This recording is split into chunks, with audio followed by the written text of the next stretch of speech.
When I was first learning to meditate, the instruction was to simply pay attention to my breath, and when my mind wandered, to bring it back. Sounded simple enough, yet I'd sit on these silent retreats, sweating through t-shirts in the middle of winter. I'd take naps every chance I got because it was really hard work. Actually, it was exhausting.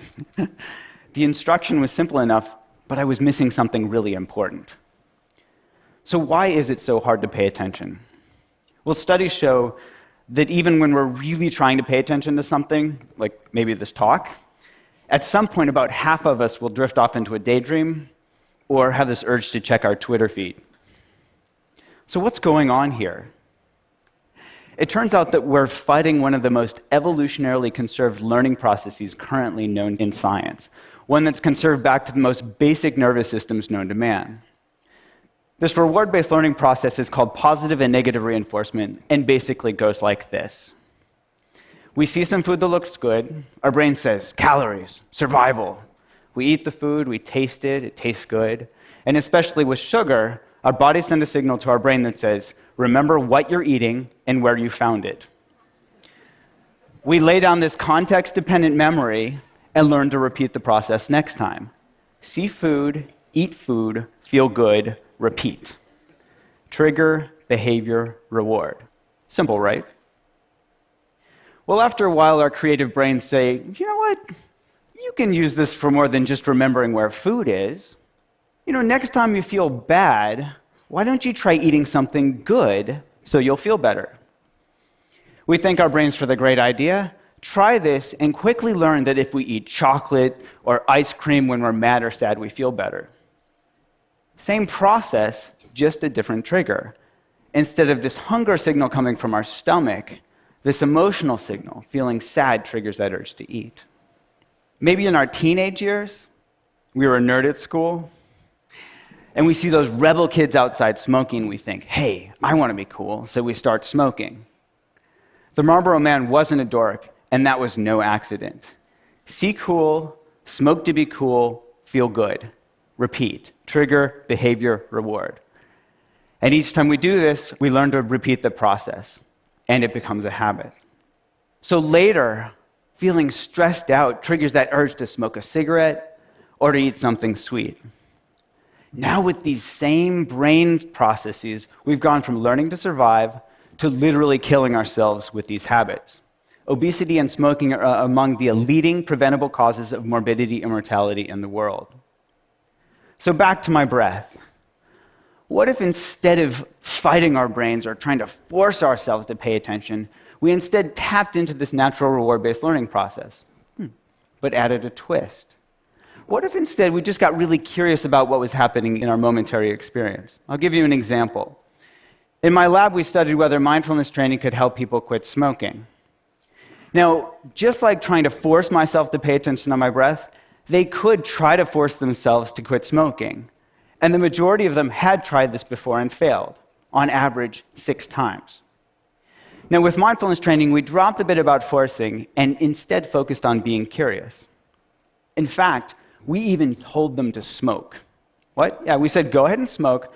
Just be really curious about what it's like when you do. And what did they notice? Well, here's an example from one of our smokers. She said, mindful smoking smells like stinky cheese and tastes like chemicals. Yuck. Now, she knew cognitively that smoking was bad for her. That's why she joined our program. What she discovered just by being curiously aware when she smoked was that smoking tastes like shit. Now, she moved from knowledge to wisdom. She moved from knowing in her head that smoking was bad for her to knowing it in her bones. And this spell of smoking was broken. She started to become disenchanted with her behavior. Now, the prefrontal cortex, that youngest part of our brain from an evolutionary perspective, it understands on an intellectual level that we shouldn't smoke. And it tries its hardest to help us change our behavior, to help us stop smoking, to help us stop eating that second, that third, that fourth cookie. We call this cognitive control. We're using cognition to control our behavior. Unfortunately, this is also the first part of our brain that goes offline when we get stressed out. which isn't that helpful. Now, we can all relate to this in our own experience. We're much more likely to do things like yell at our spouse or kids when we're stressed out or tired, even though we know it's not going to be helpful. We just can't help ourselves. Now, when the prefrontal cortex goes offline, we fall back into our old habits, which is why this disenchantment is so important. Seeing what we get from our habits helps us understand them in a deeper level, to know it in our bones, so we don't have to force ourselves to hold back or restrain ourselves from behavior. We're just less interested in doing it in the first place. And this is what mindfulness is all about. Seeing really clearly what we get when we get caught up in our behaviors, becoming disenchanted on a visceral level, and from this disenchanted stance, naturally letting go. This isn't to say that, poof, magically we quit smoking, but over time, as we learn to see more and more clearly the results of our actions, we let go of old habits and form new ones. The paradox here is that mindfulness is just about being really interested in getting close and personal with what's actually happening in our bodies and minds from moment to moment. This willingness to turn toward our experience rather than trying to make unpleasant cravings go away as quickly as possible. And this willingness to turn toward our experience is supported by curiosity, which is naturally rewarding. What does curiosity feel like? It feels good. And what happens when we get curious? We start to notice that cravings are simply made up of body sensations. Oh, there's tightness, there's tension, there's restlessness, and that these body sensations come and go. These are bite-sized pieces of experiences that we can manage from moment to moment, rather than getting clobbered by this huge, scary craving that we choke on. In other words, when we get curious, we step out of our old fear-based reactive habit patterns and we step into being. We become this inner scientist where we're eagerly awaiting that next data point.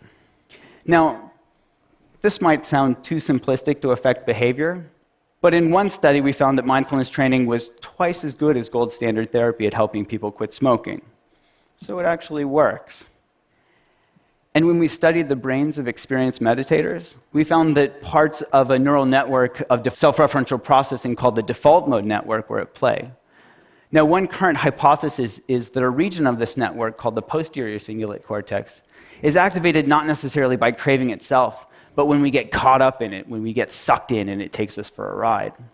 In contrast, when we let go, step out of the process just by being curiously aware of what's happening, this same brain region quiets down.